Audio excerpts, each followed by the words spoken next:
Hi Emma, Hi Jonathan. it's time for Facts of the Case. And Emma, I've got a case. Ah, great. Yeah, this Yep, is tell me. look, this is a case that I saw in our waiting room. Okay. It's someone who sounded like it should be pretty straightforward, but turned out to be pretty complicated. And there's a whole lot to it, and it's all about someone who's had a faint whilst they're exercising. Ah. So Stop you right there. So exercise-induced syncope, it's is that the thing? exercise-induced syncope, Good. Okay. which is, a really important condition, and sometimes we don't think about it as much as we possibly should, because often these situations have really bad outcomes. Let me set the scene though. So I've got an 18-year-old boy. He's been playing footy. He's playing footy and he just kind of blacks out playing footy. Okay. And the story is he wasn't bumped. There's no trauma. Didn't get a head knock. He just was running along and he just kind of blacked out. Okay. That's the story. And not unwell, no past history No, he'd prior. been fine. No. Okay. So it sounds like you've really honed in on your history to exclude other potential diagnoses. No severe sudden onset headache. Yep. Subarachnoid. Nothing. He wasn't unwell. No. No trauma, no neurological stuff. Didn't have chest pain.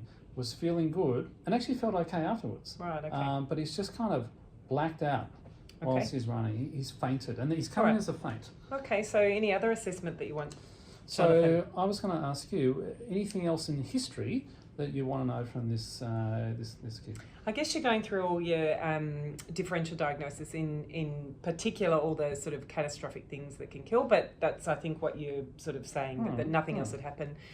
Is he on any recreational drugs or any funny medications? No, nothing Any funny. medications at all that No may have some medications. cardiac consequences, for example, methadone, long QT, anything like that? No? Okay. No, he's on nothing. So he's fit and well. He's not even taking antihistamines. Okay, no Right. worries. And That's- no allergies, it's not anaphylaxis. No. And what about a family history, Jonathan? Do you know why I'm asking that? Yeah, look, and I must admit, Mum brought him in, and so Mum had said, no, it hasn't happened. There's been no problems in the family, and I had to specifically ask, it's a bit awkward. Is there any history of sudden cardiac death in your family? Yeah. And I did, and there was none. But why is that important? Well, because you're worried about inherited cardiac abnormalities so that may inherited be, stuff, particularly.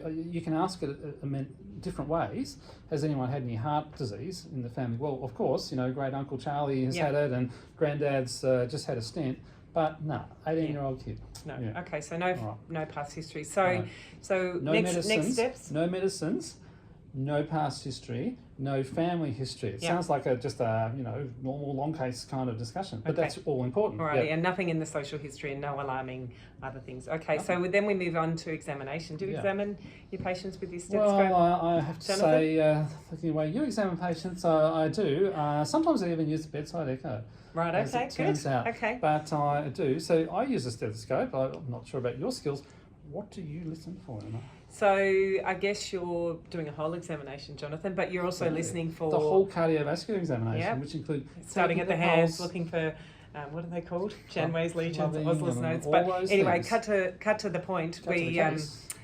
You're listening for murmurs and you're looking for features, for example, of hypertrophic cardiomyopathy, so a lower left sternal edge murmur.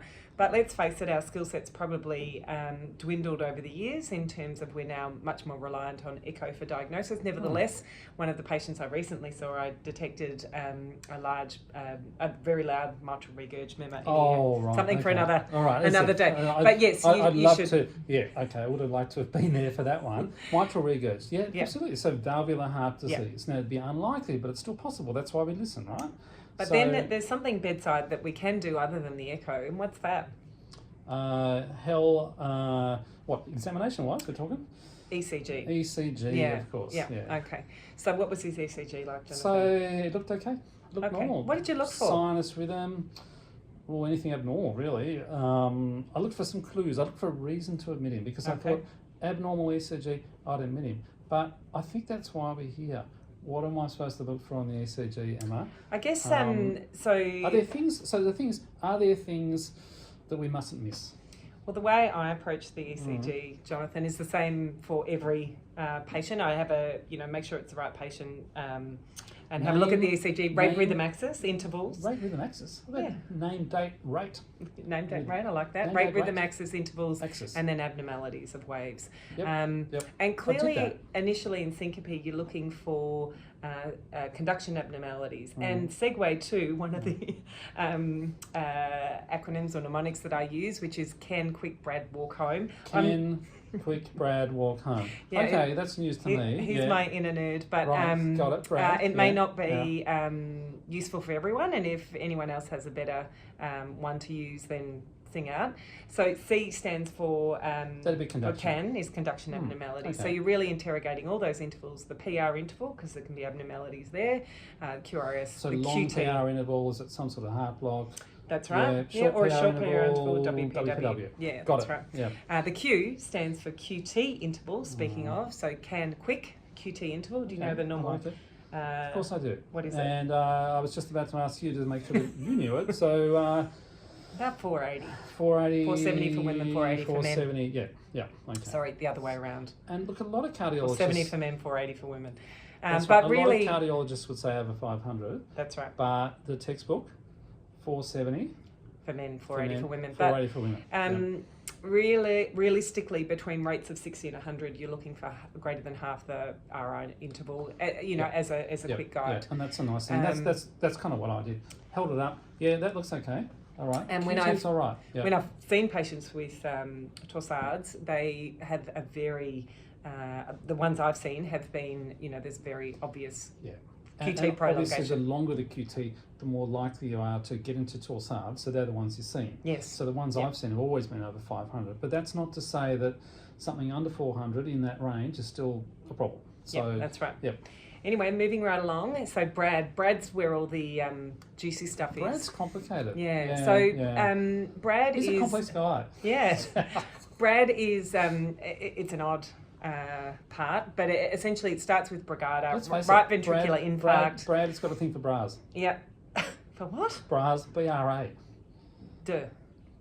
Anyway, Brugada, right ventricular infarct, ARVD, and a dilated cardiomyopathy. Now, here, the little secret here is that when I look at these ECGs of someone that I'm worried about, it's really interrogating leads V123, so the precordial leads, because Brugada has abnormalities in V123, so you have that Cove's type ST segment elevation. If you've got a right ventricular infarct, you'll often have ST elevation in V1, maybe some ST depression in V2, and ARVD, the golden leads in 85% of people when it's there, is T wave inversion in V123. I think people know about the epsilon wave, which is present in 50%, but it's actually the T wave inversion in V123, which is so much more common. What you're saying is the money is V123. That's right. And so make sure you have a really good look at those leads. Yeah. So if you only get a few leads, they're the ones you want. That's right. So they're the weird leads. And dilated cardiomyopathy. So you'll get features of a left ventricular hypertrophy, but you also get poor R wave progression. So that's sort of starting in V123. So that's why Brad's important. That's right. Yeah, so Brad, all the letters are Brad. Yeah. Yeah, okay. And then finally, nearly finally, so W's walking home is WPW. What are the features of WPW, well, Jonathan? I'm glad you asked, Emma, and thanks for setting me up for that one. So you get a delta wave. And you get a short PR interval. Yeah, why do you get a short PR interval? Yeah, something about... Because you've got the delta wave. Exactly, it shortens it. That's right. It brings it closer. Yeah, it's actually not shortened. Yes, good. And what the hell is a delta wave? Delta wave is due to that accessory pathway, the bundle of... Kent? Yeah, that's right. Yeah, depolarization through a rapidly conducting pathway, the bundle of Kent, and the AV node, which results in that abnormal depolarization, so it's slowed up stroke. Now, when you abnormally depolarize, what else do you do? I think it's a double negative, so that's really going to... You also abnormally repolarize. So therefore you're going to get a T-wave inversion often. Yep. Now the problem with WPW is? Well, if you go down that accessory pathway. It's true. If you go down that. Yeah. However, it's not always, it can be concealed, so it can come and go. So you just have to note that in the back of your mind. And then finally, HOCM or HCM, so hypertrophic cardiomyopathy. And what are the features there, Jonathan? I feel like I'm your teacher. It feels a bit that way. I look for left ventricular hypertrophy because that's a clue, and an 18-year-old shouldn't have it. But also those dagger Q waves. Yeah, that's right. They're present often in your lateral and inferior leads. So looking for that really sharp Q wave, the dagger-like Q wave. Now, one of the issues with these patients is they're high risk, and not always do they have an abnormal ECG. No, and that's the thing with this guy. So you know, I diligently did the ECG. I thought about, you know, some guy walking home, and I remember Brad, and I thought, you know, can quick Brad walk home? I ran it through, and I just sort of eyeballed it. Looks normal. Make sure he's not got an AMI. Exactly, AMI. I ran it through, and I said, it looks okay, right? So ECG is okay.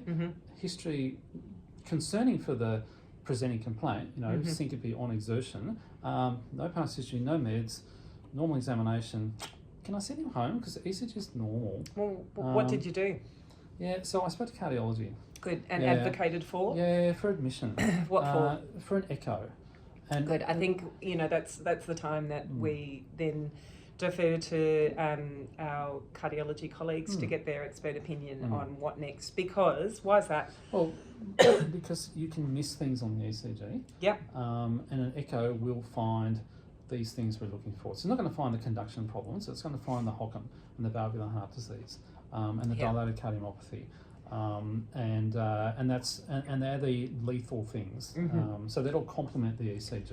So getting back to it, you're really just advocating for the expert opinion of our cardiology colleagues who may then direct the patient to whatever's necessary. So echo, cardiac MRI, electrophysiological studies. And the reason being that it's a high stakes game. It's a high stakes game, and look, you have to be. In emergency medicine, we always think worst first. And there is a tendency, I think, in exercise syncope to put it down to, a faint, or he'd just been knocked by someone, or he's exhausted. But, you know, it's first quarter of the game, and he's pretty fit and he's 18. Why would that ever happen? So you probably need to think worst first, because the worst first here is it's going to happen again. And the other thing is that what we're really experts in is making a thorough assessment, so honing down on those, removing the major differentials, looking for those high-risk features on history during your examination, and then expertly interrogating your ECG. Can quick Brad walk home is one option, but I'm sure there's better out there. I think it's useful, and you know, the other thing you can do, if you can't remember the mnemonic, just look it up. Just look it up, and if you can't remember what a brigada looks like, just look it up, just Google it, and go, is that a brigada? Am I seeing that? Am I seeing epsilon waves? You know, what am I seeing? Great. Run the pattern. Alrighty, Jonathan, I think we've had enough for today. I think you've had enough, and but seriously, before we finish, just remember, exercise syncope, serious. Advocate for an echo, advocate for cardiology involvement. Great. Thank you, Jonathan. All right, Emma. He was okay, I presume? No, he was fine. He got a workup. We haven't heard the end of the workup. I suspect it's going to be. It might seem crazy what I'm about to say. Okay. Alrighty. See you next time. See ya. Bye.